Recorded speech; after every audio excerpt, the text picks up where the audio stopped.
എല്ലാവർക്കും നമസ്കാരം. പുതിയൊരു വീഡിയോയിലേക്ക് എല്ലാവർക്കും സ്വാഗതം.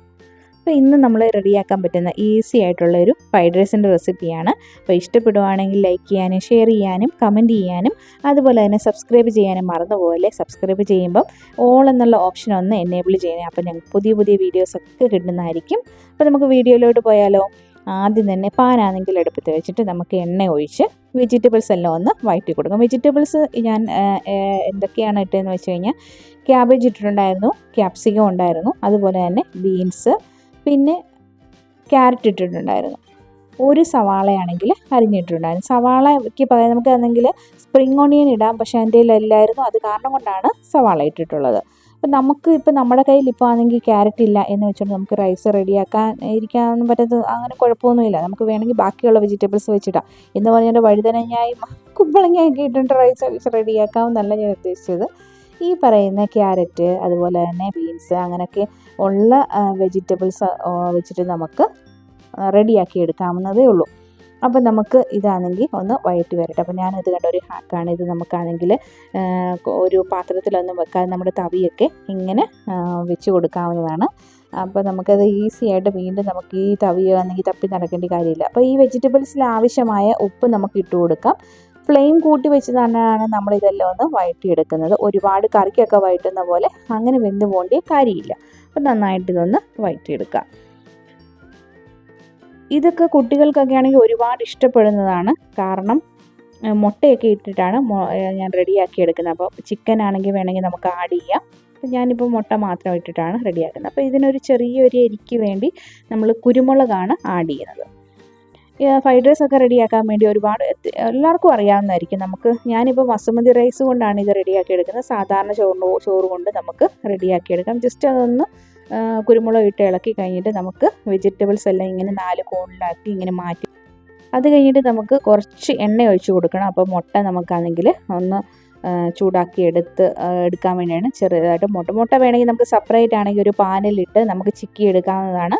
അപ്പോൾ ഇങ്ങനെ ഞാൻ എടുക്കുന്നതിന് മെയിൻ കാരണം ഞാൻ കാണിച്ചു തരാം. നമുക്ക് ആദ്യമാണെങ്കിൽ എണ്ണയൊക്കെ ഒഴിച്ച് മുട്ട ഒഴിച്ച് കൊടുക്കാം.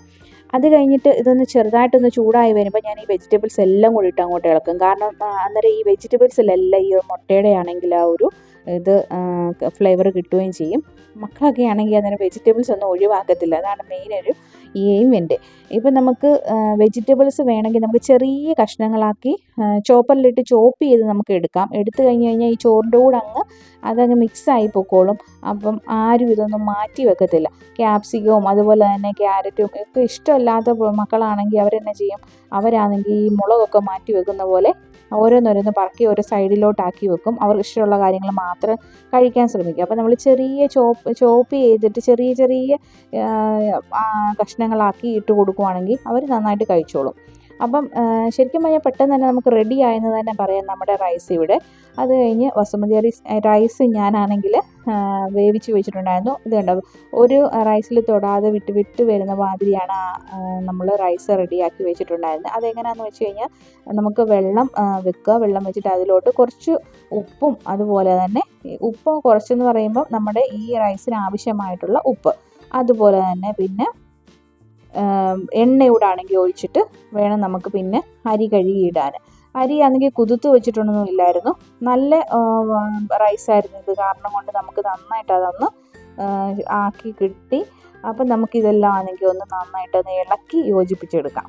അപ്പം നമുക്ക് എരി കുറച്ചുകൂടെ വേണമെങ്കിൽ കുറച്ച് കുരുമുളക് പൊടി ഇട്ട് കൊടുക്കാം. ഉപ്പും ആണെങ്കിൽ നമ്മൾ ഓൾറെഡി റൈസ് വേവിച്ചപ്പോൾ ഉപ്പിട്ടിട്ടുണ്ടായിരുന്നു. അതുപോലെ തന്നെ വെജിറ്റബിൾ ആണെങ്കിൽ വഴറ്റുന്ന സമയത്ത് നമ്മൾ ഉപ്പ് ഓൾറെഡി ഇട്ട് കൊടുത്തിട്ടുണ്ടായിരുന്നു. അപ്പം വീണ്ടും ഉപ്പൊന്ന് ഇട്ട് കൊടുക്കുമ്പോൾ നമ്മൾ സൂക്ഷിച്ച് വേണം. നമ്മളിവിടെ സോസോ കാര്യങ്ങളോ ഒന്നും ആണെങ്കിൽ നമ്മൾ ഇട്ട് കൊടുക്കുന്നില്ല. ഉപ്പും മുളകും മാത്രമാണ്. പിന്നെ അതുപോലെ തന്നെ വെജിറ്റബിളും വെച്ചിട്ടുള്ള പെട്ടെന്ന് തന്നെ നമുക്ക് റെഡിയാക്കാൻ പറ്റുന്ന ഒരു റൈസാണ്. നമുക്ക് ഇതിൻ്റെ കൂടെ ആണെങ്കിൽ വേറെ കറിയോ കൂട്ടാനോ ഒന്നും ഇതിൻ്റെ ആവശ്യമില്ല. ഇത് മാത്രമായിട്ട് വേണമെങ്കിൽ നമുക്ക് കഴിക്കാവുന്നതേ ഉള്ളൂ. ഇതിൻ്റെ കൂടെ ചിക്കൻ കറിയോ അതുപോലെ തന്നെ ബീഫ് റോസ്റ്റോ അങ്ങനെ എന്തെങ്കിലും വെച്ച് നമുക്ക് കഴിക്കാം. അല്ലെങ്കിൽ സലാഡ് മാത്രം മതി. മക്കൾക്കൊക്കെ ആണെങ്കിൽ സ്കൂളിൽ ലഞ്ച് ബോക്സ് ആയിട്ട് കൊടുത്തു വിടാനായാലും നല്ലൊരു വിഭവമാണ്. അപ്പോൾ ഇഷ്ടപ്പെടുവാണെങ്കിൽ ലൈക്ക് ചെയ്യാനും ഷെയർ ചെയ്യാനും കമൻറ്റ് ചെയ്യാനും ഒന്നും മറന്നുപോലെ, നേരത്തെ ഞാൻ പറഞ്ഞ പോലെ. അപ്പോൾ വീണ്ടും വേറൊരു വീഡിയോയുമായി കാണുന്നവരെ എല്ലാവർക്കും bye. Thank you for watching.